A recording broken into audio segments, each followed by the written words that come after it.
We tend to think that the world is organised around a small group of enormous superpowers that pull the strings of everything. The United States, China, the United Kingdom, and maybe until recently, Russia. Maybe in the future, India. But what if I told you that there are much smaller, seemingly insignificant countries that suddenly achieve gigantic influence on a global scale? What if we were to talk about countries that are neither the richest in the world, nor do they necessarily have nuclear weapons, large armies, or even a large population, but have nevertheless managed to carve out a niche for themselves on the international geopolitical chessboard? Well, VisualPolitik viewers, in this video, we're going to give you several examples of countries that, despite being relatively small, are breaking all the molds. But first, it would not be out of place to shine a light on the ultimate key to its renewed influence. We are talking about what is known as soft power. And take note, this could be much more important than you might imagine. We could say that this type of strategy, or power, consists of being able to impact, influence, and persuade people around the world to achieve certain objectives. In order to do this, elements such as culture, values, innovation, sports, diplomacy, and even philanthropy are used. It is the opposite concept of hard power, which is exercised through coercion, the use of force, or threats, or economic blackmail, a type of power in which, not surprisingly, the great powers have many advantages. In other words, in summary, while hard power depends on force, soft power depends on persuasion and attraction. Let's see, as far as influence and military presence go, we've already talked about them in a lot of videos. It's a recurring theme on VisualPolitik. However, what we have rarely talked about is how any country can expand its relevance and international influence by resorting to persuasion. This can also be a real lifeline for the country's companies and products. And believe me, it is no joke. Many countries are already developing this line of work. So without further ado, shall we find out which countries are able to compete head to head with the major powers? How exactly are they doing it? Well, VisualPolitik viewers, we are going to look at every aspect of this new approach. Do you know what? We're going to illustrate it with concrete examples. So let's get started. The emergence of K-power. One of the countries that has most increased its international influence and improved its external image in recent times is, can you guess? Yes, indeed. South Korea. Here on VisualPolitik, we have already talked about this country in several videos. We've talked about political, economic, military, and even social issues. But what we've never talked about is how this country has become one of the most popular countries in the world. I'm sure you've heard about K-pop or Korean series that have taken Netflix by storm, such as Squid Game. But long before all of that, before Gangnam Style became the most watched video on YouTube, before groups like BTS and Blackpink conquered the world, and before the movie Parasite won 4 Oscars, the so-called Korean wave had already conquered the Asian continent. Maybe even some of you, as a result of all of this, have been encouraged to try Korean food, a cuisine that is also becoming more and more popular. Cinema, music, culture, and gastronomy. It may not seem like much to us, but isn't it surprising that a country like this is having such a global impact? Have you ever thought, for example, about the cars that systematically appear in Korean TV series? If you haven't, take a look. But they are almost always either Hyundai, Genesis, or Kia. We could almost talk about a mega ad for one of this country's most important industries. And of course, we're not just talking about cars, but that's just one aspect of this huge global exhibition. It's a kind of exposure that, in the case of South Korea, has not come out of nowhere. Quite the contrary. We could go so far as to say that it has been part of a state strategy for several decades now.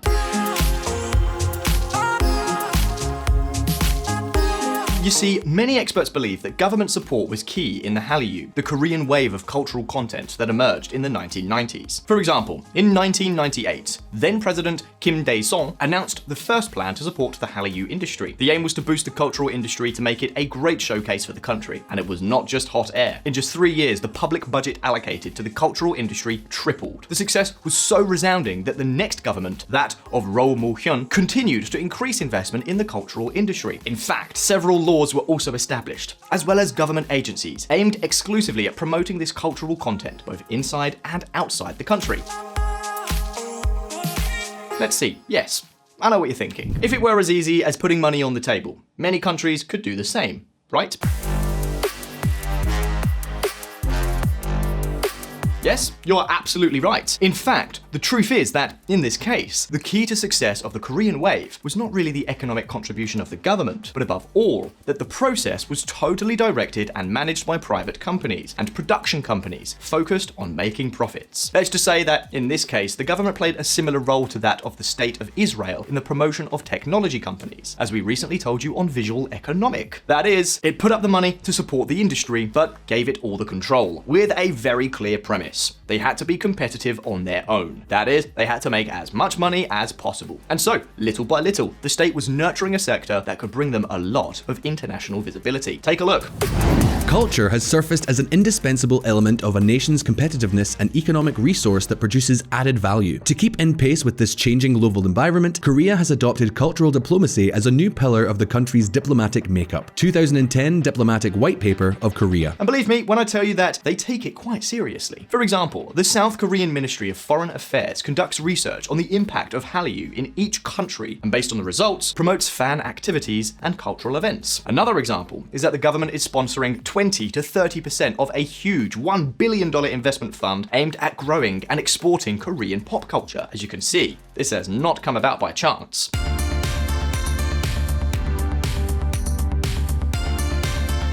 So the question is, what for? Well, one of the objectives of this strong commitment has been to improve South Korea's international image, a country that, since its foundation in 1948, went through a devastating war and a succession of military dictatorships until the 1990s. Dictatorships that obviously consistently violated human rights and contributed to the country's rather negative image abroad. For a long time, South Korea was seen as a kind of mega factory run by satraps and huge family business conglomerates that were supported by corrupt politicians. As you can imagine, that was not the best calling card.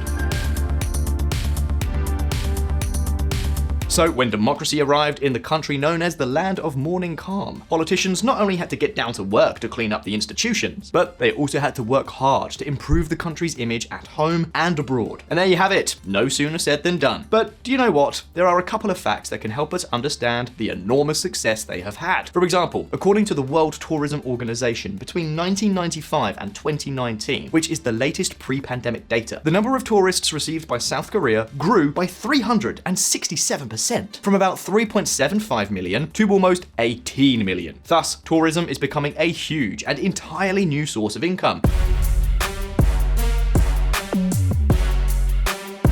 Another fact that demonstrates the influence that this cultural commitment has had is the number of people who suddenly decide to study their language. We can look, for example, at the number of students who sign up for official exams every year. And take note, the number of topic applicants has increased by almost 14,000% between 1997 and 2019. In 2019, there were some 400,000 applicants, almost 4 times more than those who signed up, for example, for the official DELE Spanish exams. And let's not forget that Korean is a minority language globally, with just over 80 million native speakers, making those figures a real milestone. As a comparison, it should be noted that Spain spends 170 million euros every year on the Cervantes Institute, basically on its head office, branches, and public employees. An institution whose essential function is to promote Spanish around the world. Well, what can I say? With the data in hand, South Korea's commitment to private enterprise and competitive content has clearly been much more successful, especially if we also take into account that the Spanish language has the second highest number of native speakers and is much, much more influential in the world. But let's not get sidetracked.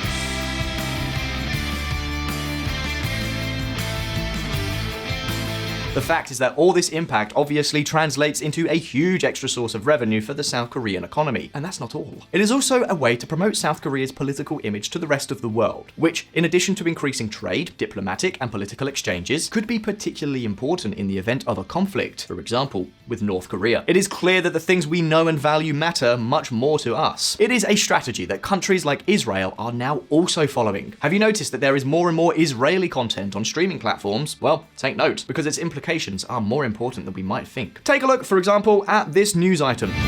Fauda's Season 4 breaks viewership records in the Middle East. Netflix's controversial show Fauda tops Arab countries' watch list. Fauda is a series focused on the Israeli-Palestinian conflict, a Hebrew-produced series that is now helping to change the image of this conflict in Arab countries. It is an incredibly powerful loudspeaker. Of course, the use of culture is just one example, but it is far from the only way to achieve similar objectives. There are other possible strategies that can turn a remote and/or relatively small country in terms of population into an influential global power. Do you want to know more? Then stay tuned.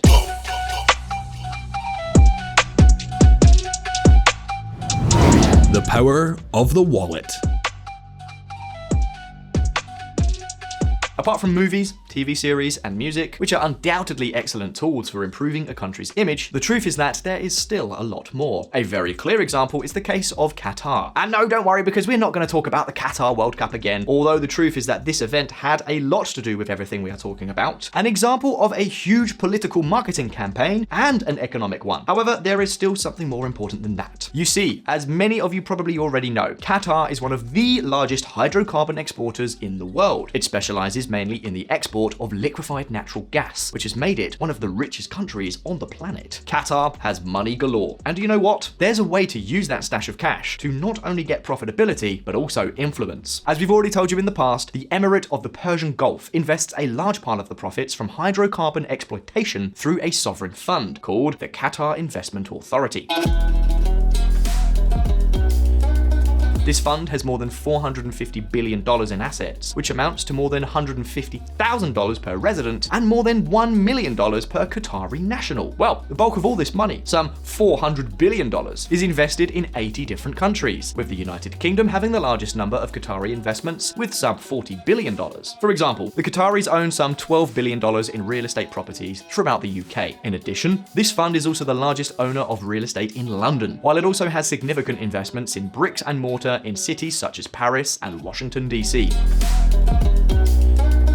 And the truth is that the list could go on ad infinitum. But of course, we are not just talking about buildings, we're talking above all about strategic bets. For example, Qatar's claws also reach into the realm of critical infrastructure. The country has been buying all or part of ports and liquefied natural gas terminals in the rest of the world, and it also has stakes in a lot of multinationals. For instance, they are one of the largest shareholders of the Volkswagen Group. Evidently, the control of these pieces of infrastructure and its presence in the shareholding of many large companies gives the Qatari government enormous influence over the entire planet. But wait a minute, because that's not the end of it. Qatari money also has other, more alternative uses. In their quest for political and social influence, they have invested heavily in the world of sports. Without going any further, I'm sure you all know this. Qatar owns Paris Saint-Germain Football Club. It is their flagship, and now they want to take control of Manchester United as well. Likewise, the Arab world's leading television network, Al Jazeera, is also Qatari. In other words, Qatar is leveraging oil and gas money to seek not only profitability, but also political and economic influence. Controlling huge media outlets, major soccer clubs, critical infrastructure, and large shareholders in some of the world's most important multinationals, the Qataris are always welcomed through the front door, despite being a country of just 2.7 million inhabitants, of which just over 300,000 are nationals. It is an extraordinary use of money to achieve not only profitability, but also soft power. Doha has become one of the great political capitals of the Arab world, and the checkbook has played a key role. Without going any further, Qatari money has also served to boost its brotherhood with Turkey. And yes, it is true that Qatar has also developed many actions of a strictly political nature, such as supporting the Muslim Brothers, or of a military nature, such as giving the United States the largest military base in the Middle East. But the truth is that the checkbook has played a key role in making Doha much more important and influential than, for example, Kuwait, a potentially even wealthier country. Let's just say that taking advantage of available resources to gain influence is another key to soft power. It may seem obvious to you, but the truth is that it is not so common. But before ending this video, we cannot overlook a third way that relatively small countries have at their disposal to become great political powers, in addition to the use of culture and money. Do you know what we are referring to? Well, listen up.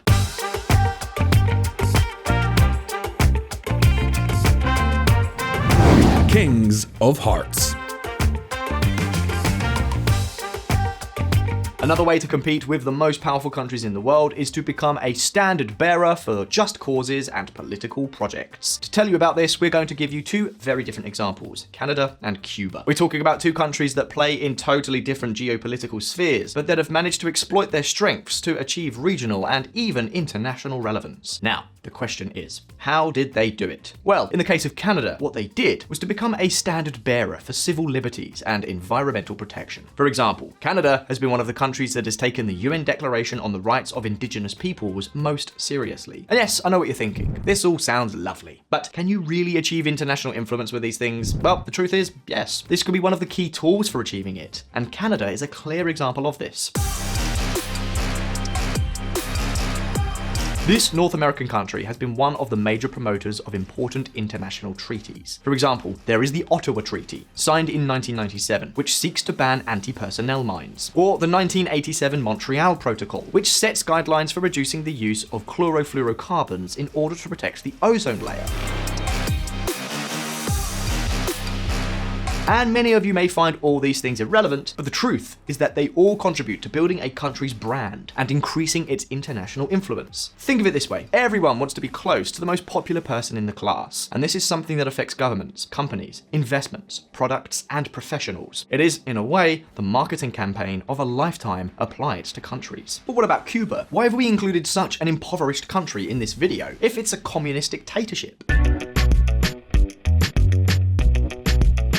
Well, although it may seem contradictory, that's precisely the point. A country as poor as Cuba, which has neither money, nor significant companies, nor a modern army, nor practically anything else, has managed to become one of the most influential countries in the Americas. How did it achieve this? Well, by resorting to political strategies. In a past video here on VisualPolitik, we saw how they used doctors. That would be one example. But Cuba goes much further, as if it stands out for anything, it has been precisely for making intense use of the populist strategy that we could summarize as the subjugated countries versus the United States and Europe, which are great imperialist and exploiting powers. This discourse has been bought a lot in many Latin American countries, such as Venezuela, where the Cubans first managed to establish a puppet dictatorship through Hugo Chavez. Then, with Venezuela's own oil money, they were able to finance their own revolution throughout the rest of Latin America. The idea seems brilliant, maybe evil, but brilliant. Throughout the continent, Cuba has promoted political parties, social pressure groups, and even international forums such as the well-known Sao Paulo Forum. Spaces from which politicians such as Rafael Correa, Evo Morales, Daniel Ortega, and Manuel Zelaya emerged. The idea on which the Cuban influence in Latin America was built was quite pragmatic. The Castro regime realized that the left would not succeed in Latin America if it did not shed, at least in the face of the gallery, the old dogmas. Dogmas such as ending private property or establishing proletarian dictatorships. Beyond the purely ideological question, what interest could Cuba have in exporting its revolution? Well, for many analysts, its primary objective would be precisely to guarantee the very existence of the Cuban regime. With the demise of the Soviet Union in the early 1990s and the severe economic and social crisis this caused in the Caribbean country, the Castros realized that they needed an international support network, a network that had to be in Latin America, countries that are close to each other, speak the same language, and have more or less the same culture. And do you know what? It turned out well, and news stories like this one are just proof of how a small, backward, and poor country achieved enormous international influence. 50% of the gasoline produced by Venezuela is sent to Cuba, a union leader from that country says. Only 10% of the gasoline that is being produced reaches the population. Anyway, as you can see, there are many ways to achieve international influence despite being a relatively small country.